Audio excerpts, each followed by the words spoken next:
Welcome back to Peer-Guided DBT Lessons, provided by DBT Skills Application, Peers Helping Peers. This week's lesson, marked 1-5 in our Mindfulness module, we will be examining Wise Mind. Please keep in mind that we're simply peers helping peers, working together to bring about more peaceful, constructive, and ultimately happier lives. In other words, a life worth living.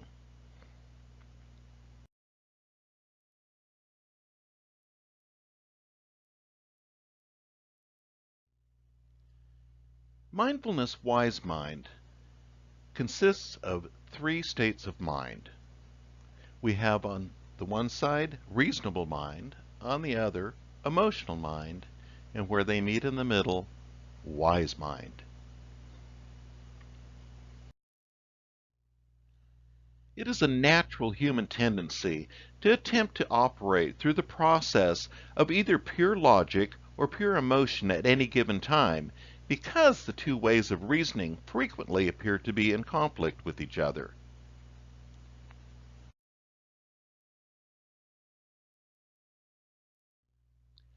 Reasonable mind is sometimes called logic mind or rational mind.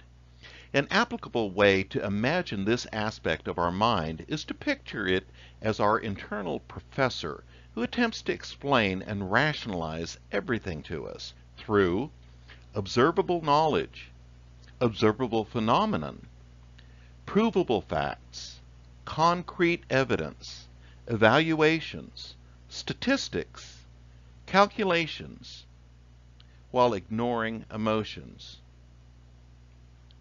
Our professor says, "Hey guys, use your mind."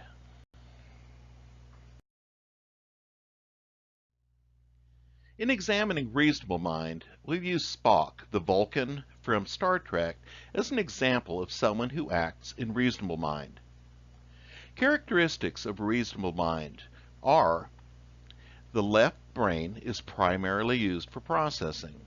It's rational, logical, intellectual, analytical, mathematical, focused attentiveness on the facts, only the facts. It's cool, non-emotional, detached, robotic, flat effect, and monotone.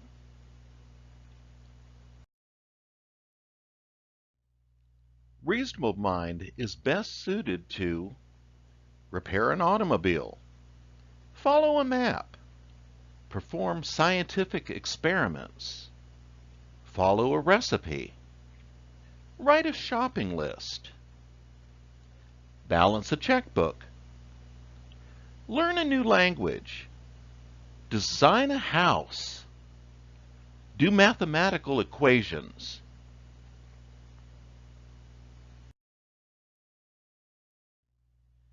When we're in this state of mind, reasonable mind, we may notice that our full attention is focused at the task at hand and therefore are less aware of our emotion, which makes this the best state of mind for certain types of tasks. Beyond the effective uses of this extreme state of mind and the value of being able to make logical, rational decisions, there are drawbacks to spending too much time in this state. If this were our only state of mind, we would be like robots, not able to develop deep connections with others. Stay in this reasonable mind long enough and the emptiness will become so unbearable that we will likely bounce to the other extreme, emotion mind, in an attempt to escape it.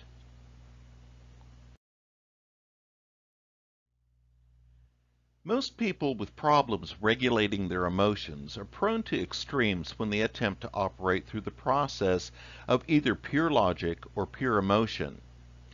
Operating in the furthest boundaries of one until it becomes too uncomfortable, as in the cold, empty feeling of getting stuck in reasonable mind, then bouncing to the furthest edge of the other.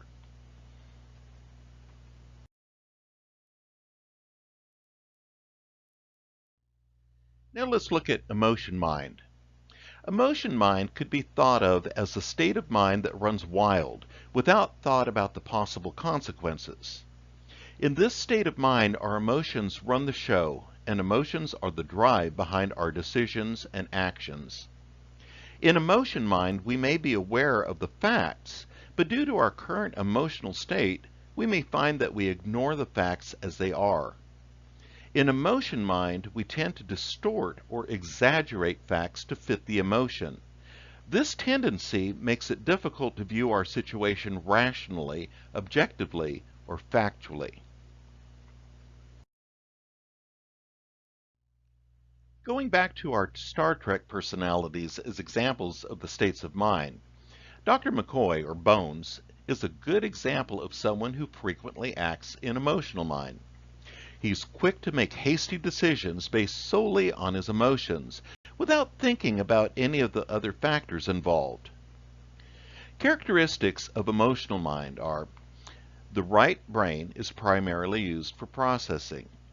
It's hot, emotional, subjective, reactive, impulsive, intense, illogical, irrational, compassionate, empathetic, motivated, and passionate.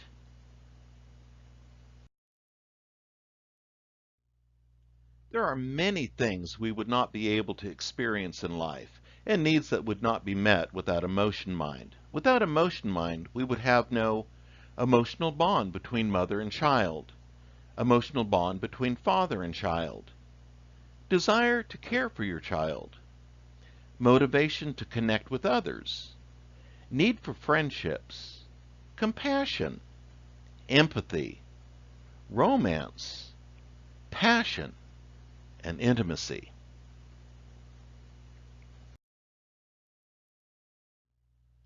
And without the drive provided by such compelling emotions, we would have no motivation to be an activist, fight for our beliefs, risk your life for another, attend college, defend another, struggle to save an animal, work, avoid danger, and sacrifice for another.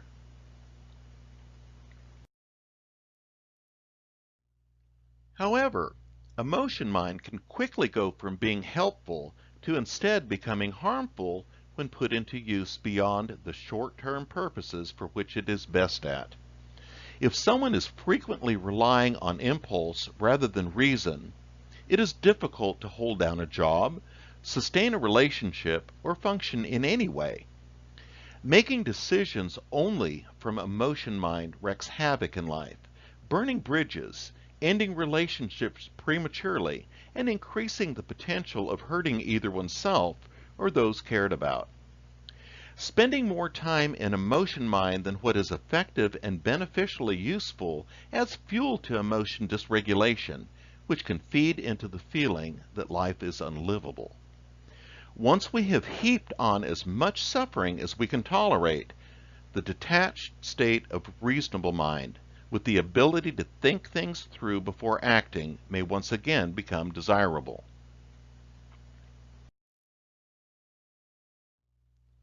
We may then bounce from extreme emotion mind right back to the other extreme reasonable mind to escape the pain.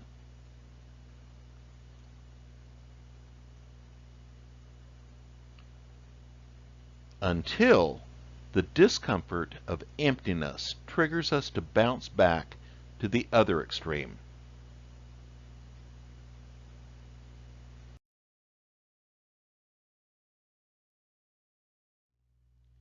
When we bounce between polar opposites, we miss the big picture.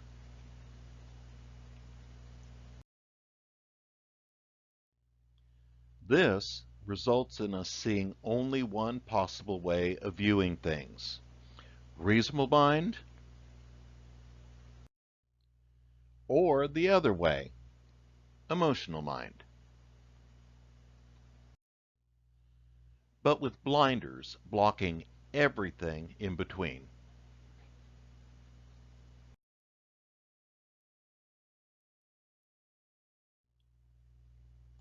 The only way to stop bouncing from one extreme to the other is for one to meet the other in between. In other words, wise mind.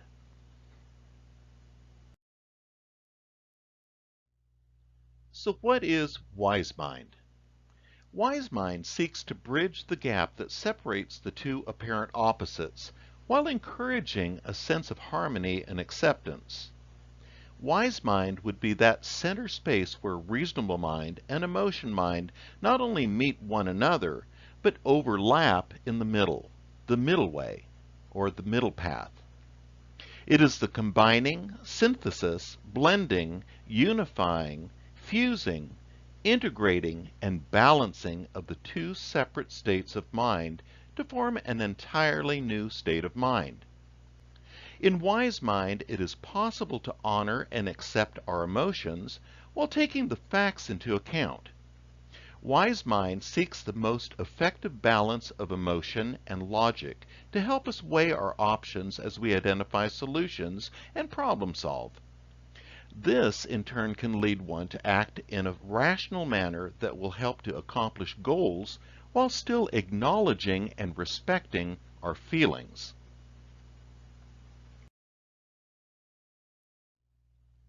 Once again, if we return to our Star Trek personalities as examples of the states of mind, Captain Kirk is an example of someone who usually acts in wise mind. He's able to bring together the best of reasonable mind and emotional mind, making it possible for him to grasp the bigger picture rather than just its parts, considering many different perspectives of a situation.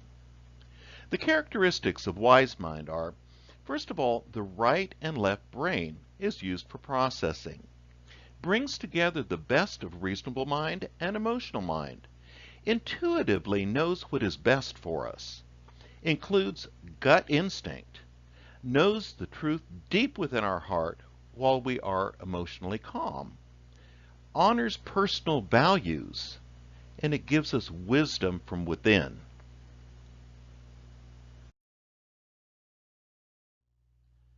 Wise mind is the balance between reasonable mind and emotion mind.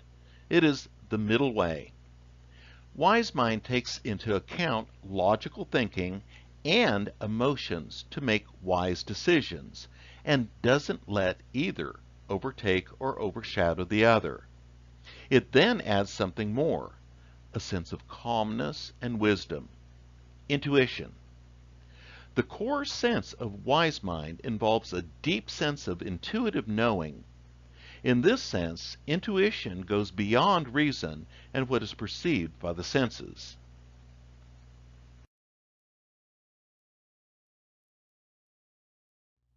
So here we have the three states of mind: reasonable mind, emotional mind, and wise mind. So ask yourself, where do you see yourself most of the time? Be sure to check out the video description in the comments below. You'll find a link to the website lesson that accompanies this video. You will also find links to the handouts and worksheets created to complement this video. And while you're there, if you found this video helpful, be sure to like it. Next week in our peer-guided DBT lessons mindfulness module, we will be looking at doing mind versus being mind. Be sure to check out our YouTube channel where our entire DBT course is now available. Thanks for watching and hope to see you next week.